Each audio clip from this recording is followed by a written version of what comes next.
Oke, Assalamualaikum warahmatullahi wabarakatuh. Ya. Salam sejahtera untuk kita semua. Saya Danu Firman Solihin. Ya. Kembali lagi dengan saya. Kali ini pada kesempatan yang baik ini saya ditemani oleh teman saya. Namanya siapa, bro? Bang Ucup. Oke, Bang Ucup. Hoodie-nya keren, bang. Ya. Bang Ucup, ya, maksud dan tujuan kedatangan Bang Ucup ke markas saya itu ada apa, Bang Ucup? Apakah ada yang ingin didiskusikan atau yang ingin ditanyakan, Bang Ucup? Jadi gini Bang, Iya. saya tuh datang ke sini jauh-jauh dari rumah sini. Iya. Itu pengen nanya-nanya aja sih, sedikit aja. Oke.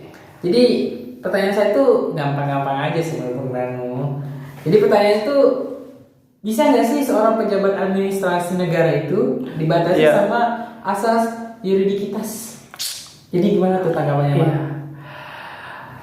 Berarti pertanyaannya, apakah pejabat administrasi negara dibatasi oleh asas yuridikitas di dalam hal menjalankan instrumen yuridis?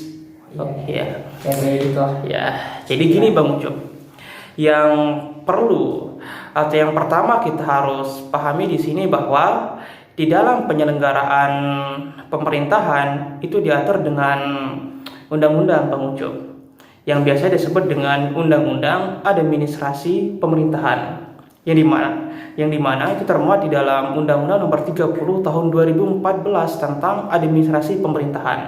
Nah, di sini Bang Ucup, di dalam undang-undang tersebut memberikan atau menjamin hak-hak dasar atau memberikan perlindungan kepada warga masyarakat serta menjamin penyelenggaraan pemerintahan, Bang Ucup, yang dimana tentu harus sesuai dengan Pancasila dan Undang-Undang Dasar Negara Republik Indonesia. Dan di dalam hal ini, berdasarkan ketentuan termuat di dalam undang-undang tersebut, warga masyarakat tidak lagi menjadi objek, Bang Ucup, tetapi menjadi subjek yang aktif terlibat di dalam sistem penyelenggaraan pemerintahan.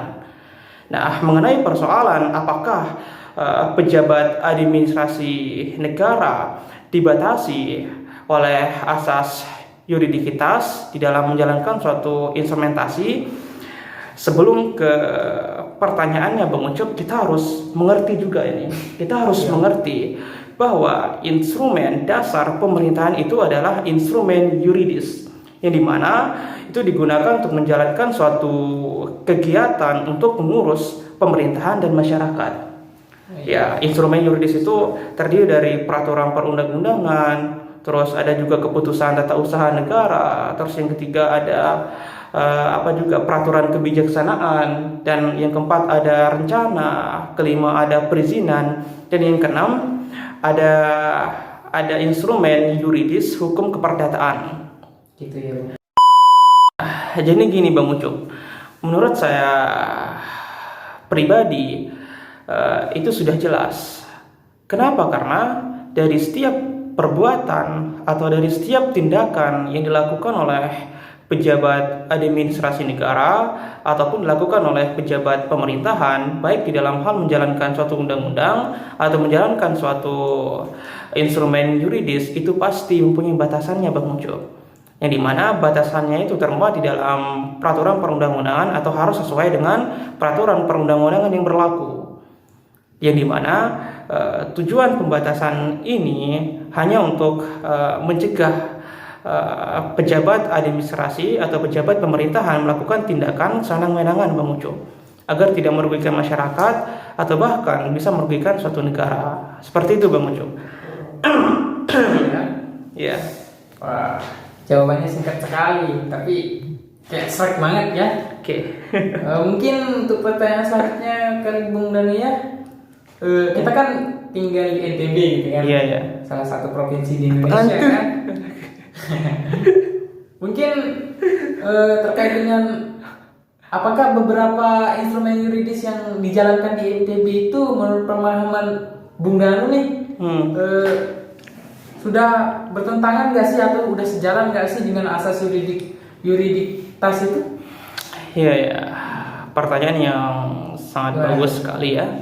Jadi di sini yang perlu kita ketahui, asas yuridikitas itu adalah setiap tindakan dari pejabat administrasi negara yang dimana harus sesuai dengan ketentuan hukum yang berlaku atau harus sesuai dengan rasa keadilan atau rasa kepatutan di sini Bang Ucup.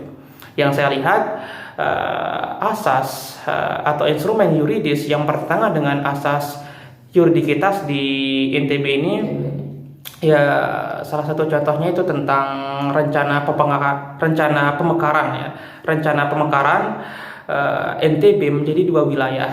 Nah di sini menurut saya itu sangat bertentangan dengan asas yuridikitas. Kenapa? Karena di dalam pemekaran tersebut pasti akan banyak sekali menimbulkan pertanyaan, mulai dari sumber ekonominya dari mana jika itu benar terjadi, terus letak ibu kotanya di mana, terus kesiapan negara itu seperti apa, dan kesiapan masyarakatnya seperti apa, terus bagaimana ketersediaan SDM atau SDA-nya Bang Ucup. Dan saya rasa itu akan bisa berdampak merugikan bagi masyarakat. Saya yakin bahwa dan saya percaya ini merupakan suatu rencana yang bagus, tetapi untuk saat ini tidak bisa dilaksanakan. Kenapa? Karena kondisi dari negara kita itu belum stabil. Contoh lainnya seperti pelimpahan atau perizinan pembuangan limbah B3 ke setiap masing-masing daerah, termasuk juga daerah NTB, yang dimana pada semulanya pelimpahan atau pembuangan bahan berbahaya dan beracun atau biasa disebut dengan B3 ini merupakan kewenangan dari pemerintah pusat. Nah, di sini akan disalurkan ke pemerintah daerah. Di sini menurut saya itu sangat bertentangan juga dengan asas yuridikitas. Kenapa? Karena akan dapat menimbulkan bencana bagi suatu masyarakat, akan menimbulkan laju percepatan pengurusakan lingkungan yang terjadi di masyarakat NTB. Itu yang kedua. Kemudian ada satu lagi nih, Bung Ucup, yang menurut saya sangat bertentangan dengan asas yuridikitas, yaitu perizinan pengerukan pasir ya, reklamasi di Lombok yang kemudian disalurkan ke Tanjung Belawan, selatannya Bali. Ya, saya rasa ini sangat bertentangan sekali. Kenapa? Ini akan sangat-sangat merugikan masyarakat NTB, khususnya Lombok Timur dan Lombok Utara. Karena misalkan pengerukan pasir ini terjadi, ya masyarakat NTB khususnya Lombok Timur dan Lombok Utara itu akan terkena abrasi dan mulai terkena bencana banjir juga. Kemudian bisa termasuk ke pengerusakan lingkungan, bahkan juga di sini dapat memutus mata pencarian masyarakat. Seperti itu, Bang Ucup. Apakah bisa dimengerti? Iya sih. Oke. Keren banget sih jawabannya. Oke, ya.